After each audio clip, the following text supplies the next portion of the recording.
Welcome to the Midnight Dreary, your rest stop on the highway of the unexplained. Pull up a bar stool and grab a drink as we present tonight's episode.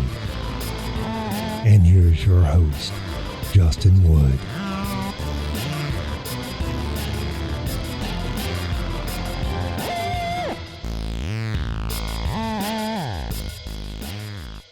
Welcome, guys. Welcome back to the Midnight Dreary. 8 days away from Halloween, the greatest holiday of the calendar year. Let's start off with a short story. Be back shortly. Keep supper for me, said Charles E. Austin of Yonkers, New York, to his wife the evening of March 28, 1905, as he left his house. That was the last that she, or anyone, saw of him. Yeah, so Charles E. Austin of Yonkers, New York went missing. I got that story from a book that I love. It's called Mysteries of the Unexplained. I believe I found that book in the library of my high school. And it's an old Reader's Digest book. I think it was made in the early 80s. It has cryptozoology in there, a lot of Loch Ness Monster, unearthly fates, so a lot of weird deaths.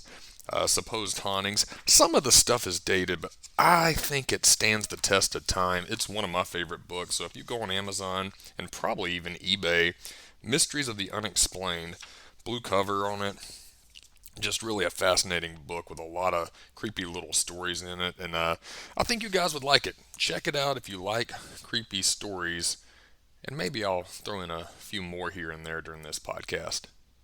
And speaking of creepy stories, have you guys watched The Watcher on Netflix?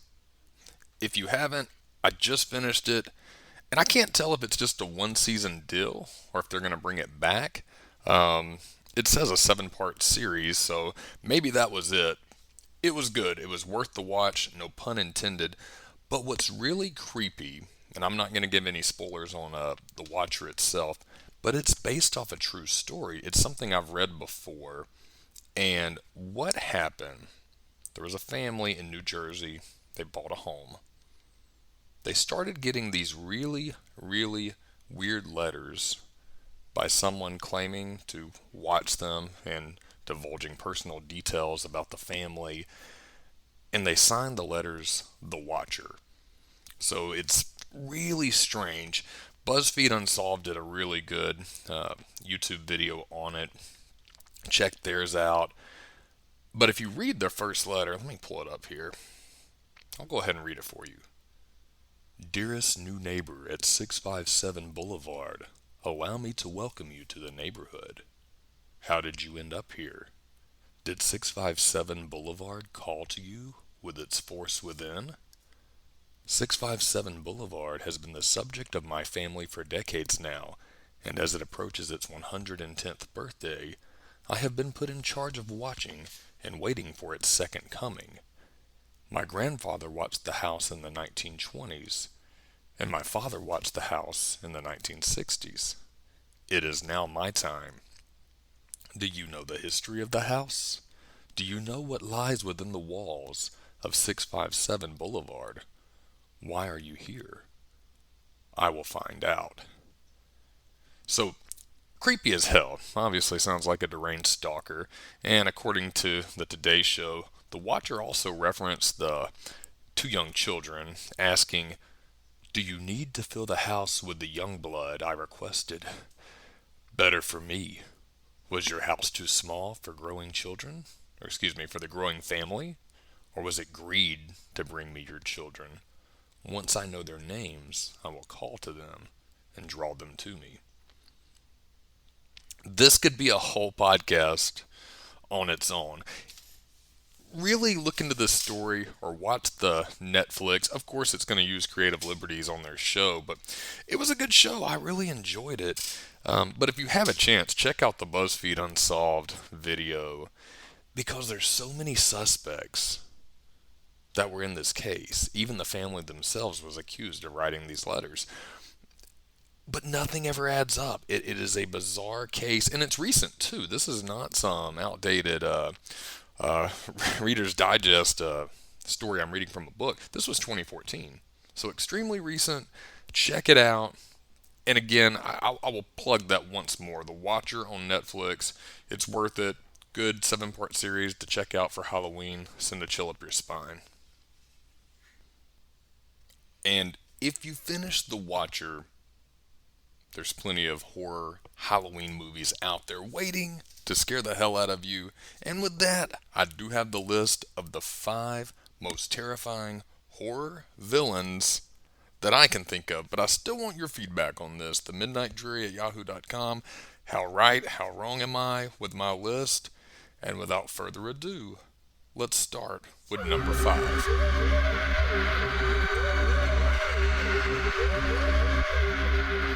Number 5. Chucky. Chucky scared the hell out of me as a kid. Is there anything more scary than a talking doll that has come to life? Gotta be a talking doll who is inhabited with the soul of a serial killer. Child's Play was released back in 1988, and it was an immediate success. It grossed $44 million with only a budget of $9 million. This success resulted in 6 sequels, a whole bunch of merchandise featuring the evil Chucky with comic books, reboots, etc., etc., etc. He was everywhere back then, and it seemed like through the 90s.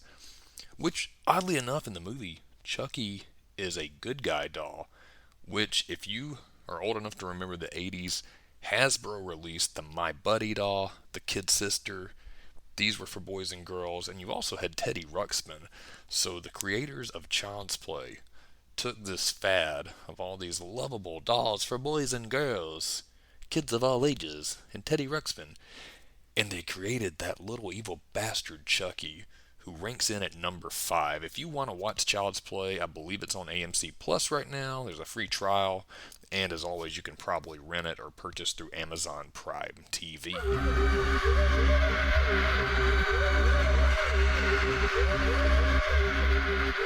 Number 4. Jigsaw. Jigsaw, John Kramer, portrayed by actor Tobin Bell, landing in at 4th on our best horror villains list for his role in the Saw franchise.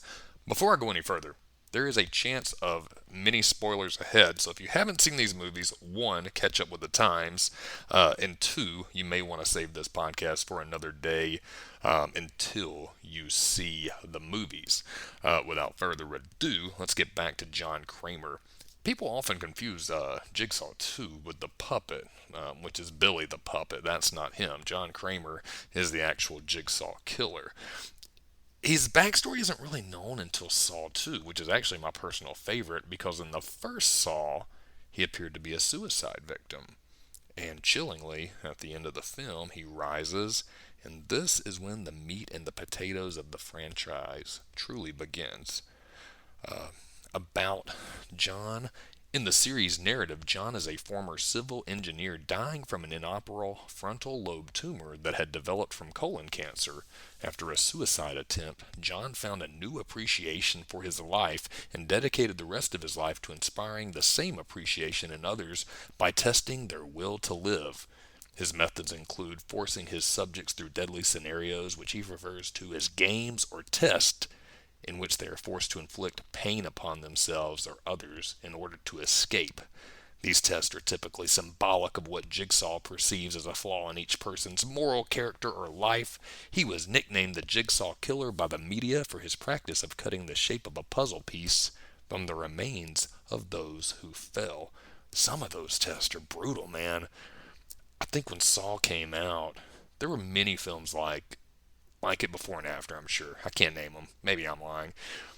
But it was brutal, but it was a really good film. Always coming out around Halloween. It was a fun movie to go watch and check out. I always looked forward to them. I think after 3 and 4, the quality fell down a little bit, but I think the original 2 and 3 are must watch in these series. So I've got to go Jigsaw John Kramer on my number 4 list. You can purchase Saw through Amazon Prime TV or to rent, and I think it's available right now on Peacock as well.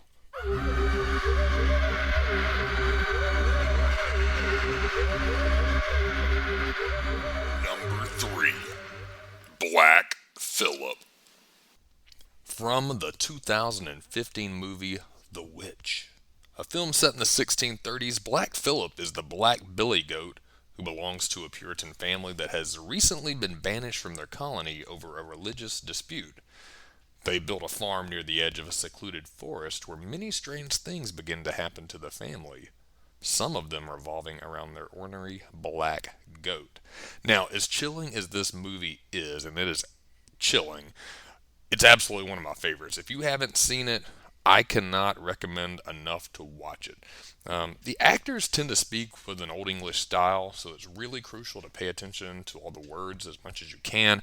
I had to watch it twice the first time I watched it, same day, and the second time around I picked up so much more. But absolutely chilling movie.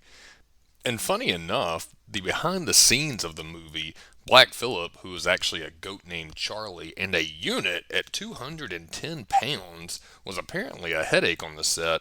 The director, Robert Eggers, said of Charlie, if we wanted him to be doing something violent, he wanted to go to sleep. If he was supposed to be standing still, he was running around like a madman. And these sentiments were also echoed by actor Ralph Ineson. He plays Patriarch William in the movie.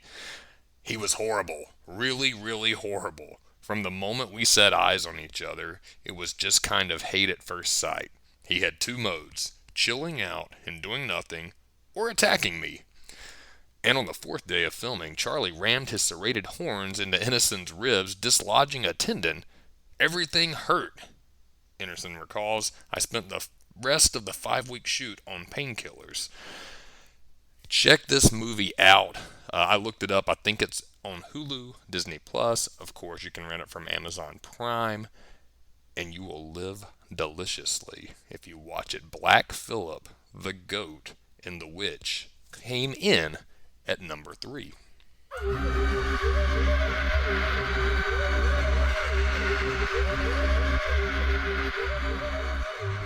Number 2. Hannibal Lecter. As I mentioned earlier, spoiler alert on a lot of this. I'm trying to dodge around the main plot lines in these movies, so if you haven't watched them, you have a chance. But if you are not familiar with who Hannibal Lecter is and you have not watched The Silence of the Lambs, stop. One, it's hard to even call you a fan of suspense, horror, or even movies in general, because Silence of the Lambs, wonderful, great movie. Dr. Hannibal Lecter, a.k.a. Hannibal the Cannibal, a.k.a. the Chesapeake Ripper, slashes his way into my number 2 spot. He's unique to this list because before he's discovered to be a serial killer, he is a highly respected forensic psychiatrist, member of high society. He's a brilliant man. He's not a knife-wielding doll or an asshole goat. He fits perfectly into upper-class America. And behind all of that is a brutal cannibal.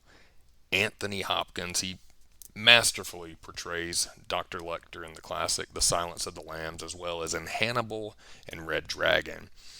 And if you're a big reader, Thomas Harris wrote the novels that these movies are based off of, so you could read them, but if you want to jump straight into the movies, you've got to start with The Silence of the Lambs. It's just a classic film. But even more creepy is Hannibal Lecter is based off a real-life physician. The author, Thomas Harris, while working as a writer for a magazine, found out through a patient he was interviewing about a doctor in Mexico. There was a man named Alfredo Bali Trevino, and he was actually the last criminal to be condemned to death down in Mexico. He was a physician from an upper-class Monterrey family who murdered his friend and his lover, Jesus Castillo Rangel, and mutilated his body. And he was also suspected of killing and dismembering several hitchhikers in the countryside during the late 1950s and early 1960s. He incorporated some of these details into Buffalo Bill's development as a killer in The Silence of the Lambs. Bali's sentence was commuted to 20 years, and he was released in 1981. Okay. After his release, Bali continued working as a physician in an austere office until his death in 2009. Fantastic. The guy that Hannibal Lecter is based off of, as well as some development of Buffalo Bill, who was another serial killer. That guy got released. Wonderful. Silence of the Lambs. Go watch it. Hannibal Lecter, just mesmerizing performance by Anthony Hopkins, and arguably I think Hannibal and Red Dragon both are just as good too, and even Hannibal Rising. It didn't have Anthony Hopkins in it, but just a wonderful movie. You can find this streaming anywhere. Silence of the Lambs currently Amazon Prime, Tubi, Pluto TV, the Roku channel, and Hulu if you have the premium subscription. But again, if you haven't watched it, listen no further, run out, go watch it. Hannibal Lecter, number 2.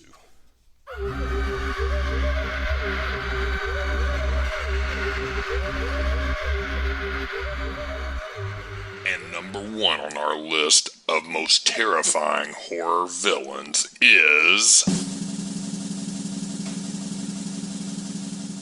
Pennywise the Clown.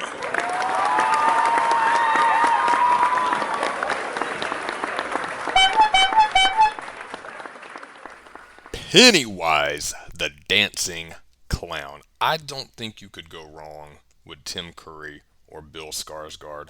Both put on immaculate performances. Whether you like the classic TV miniseries, whether you like the remake that came out a couple of years ago, just a terrifying figure. Number 1 has to be Pennywise the Clown. The original miniseries, It, premiered in 1990. That's with Tim Curry playing the role of Pennywise. Scared the hell out of adults. Had to have ruined clowns for children for all of eternity. Stephen King's writing is on another level. Casual fan may think Pennywise is just a psychotic, murdering clown, or a shape-shifting creature haunting the children of Derry, Maine by appearing to them as their worst fears. Both may be true, but if you dig deeper into the novel, the genesis of It is on a much, much larger scale. Described as a mysterious, demonic entity of evil, it is a monster of unknown origin that preys on Derry's children and humans every 27 years.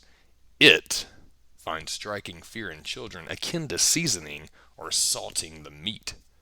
As he said in the novel, you all taste so much better when you are afraid. Among its powers is shapeshifting into a form that tricks its victims to induce fear, but usually assuming the form of a middle-aged man dressed in a clown costume, calling itself Pennywise the Dancing Clown, and occasionally Bob or Robert Gray. Bob or Robert Gray does not have the same effect as Pennywise the Dancing Clown. Modeled after Bozo, Clarabelle the Clown, and Ronald McDonald. Man, he's got that Bozo vibe.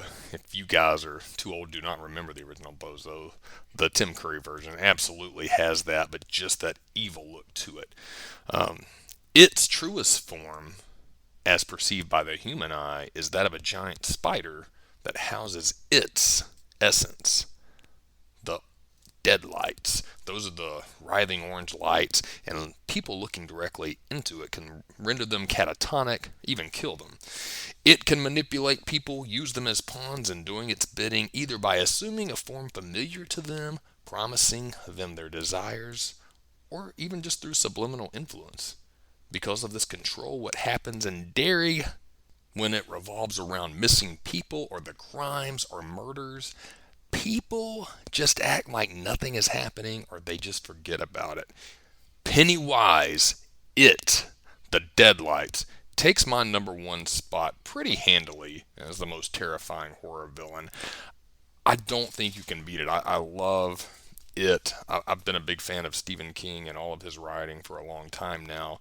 But It, man, I was... When they came out with the remake a couple of years ago, I honestly had my doubts. I didn't think anybody could top Tim Curry. And even still, I don't think Bill Skarsgård is better than Tim Curry. But likewise, I don't think Tim Curry is better than Bill Skarsgård.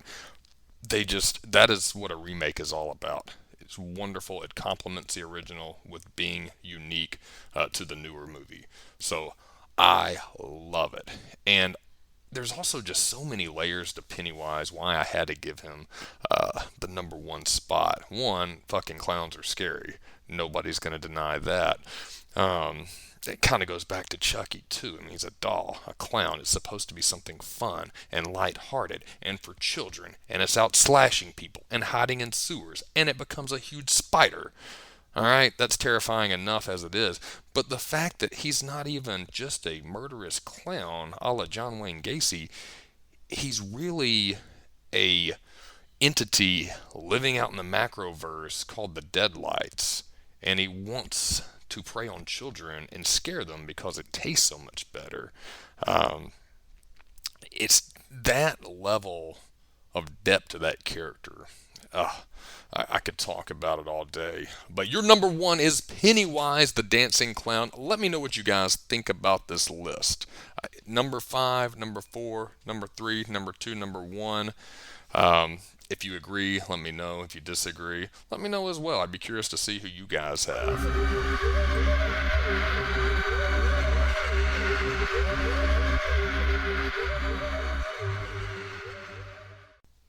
Guys, we are at the end of this podcast. We did our top 5. We discussed The Watcher. And I also talked about that book, Mysteries of the Unexplained. You know what? Before we go, I'm going to dig up 2 more little short blurbs from this book. I love it. Maybe I could get a couple of these stories out of here, research them a little, and we can do some more podcasts talking about these. Let's just flip a page. I'm in the strange creatures portion of this book. Monsters and More is what this chapter is called. Let's read this little blurb. It must have been a vastly surprised Mr. Hode of Adelaide, Australia, who, while walking along Brungle Creek one day in the early fall of 1883, came upon the remains of an unworldly creature. The thing was pig-like in form with a headless trunk and an appendage that curved inward like the tail of a lobster. Needless to say, it has never been identified. And the source for that is Charles Fort, The Complete Books of Charles Fort, page 609. Man, these little stories like that, just creepy. And who knows what they saw in that Australian beach in 1883. Is it explainable by today's standards? Probably. But back then, you didn't have the science that we have today. You didn't have the internet. It probably scared the hell out of them. Let me find one more. Let's see what else we can dig up. You know what? Let's flip to the UFO section. You know what? That's awesome. I have a podcast I want to drop soon. A few more finishing touches. I want to make it a little more lengthy, but it is about a UFO and alien encounter that I have always found fascinating because it's not just one single source. There's several sources. It's been widely reported. If you're into that community, you absolutely have heard of that story. I'm not going to say what it is now. I will save that for another podcast. Maybe in the month of November we will do that one. But let's see this story. This is page 231. Again, we're reading these out of Mysteries of the Unexplained just because I like this book so much. So many short stories in here. Man. All right. On November 28th, 1954, at 2 o'clock in the morning, 2 truck drivers, Gustavo Gonzalez and Jose Ponce, found their vehicle blocked by a shining sphere about 9 feet in diameter, hovering some 6 feet above the roadway outside Caracas, Venezuela. On investigating, Gonzalez was attacked by a bristly, hairy dwarf with claws and glowing eyes. When he tackled the creature, Gonzalez found it to be very light in weight but remarkably strong, for it threw him a distance of some 15 feet. When Gonzalez stabbed at the dwarf with his knife, the blade glanced off the body as though it was made of steel. A similar creature, emerging from the sphere, blinded Gonzalez with a dazzling light from a small tube. That sounds like a lightsaber. During the scuffle, Ponce watched 2 other dwarfs emerge from the side of the road, carrying what appeared to be rocks and dirt in their arms. They leaped lightly up into the sphere through an opening on the side. Alarmed, Ponce ran to the local police station close by. He was in the middle of his story when Gonzalez, overcome with exhaustion and fright, arrived. Gonzalez had a long, deep red scratch on his side. The 2 men were sedated and kept under observation for several days. One of the doctors treating them later claimed that he had seen the entire scuffle exactly as the 2 men had described it as he drove by on his way home from a night call. And the source is The Humanoids by Charles Bowen, page 93. I like that they give these little sources in this book. It's just, like I said, a collection of a bunch of crazy shit. But they source them. Did Gustavo Gonzalez and Jose Ponce get into a fight at 2 o'clock in the morning with a bunch of hairy dwarfs from another planet? Who knows? But it makes for a hell of a story, and I am a big fan of that. Guys, 8 days from Halloween. Thank you so much for listening. This is our 5th episode. I plan on keeping this up. We'll always strive to be better. If you have any ideas for future Midnight Dreary ideas for our podcast, please send them my way at TheMidnightDreary@yahoo.com. Thank you guys for tuning in. And if I don't catch up with you by next Monday, have a safe and happy Halloween. Thanks for stopping by the Midnight Dreary. We'll be open again next week to serve up more drinks and more mysteries. Safe travels until then.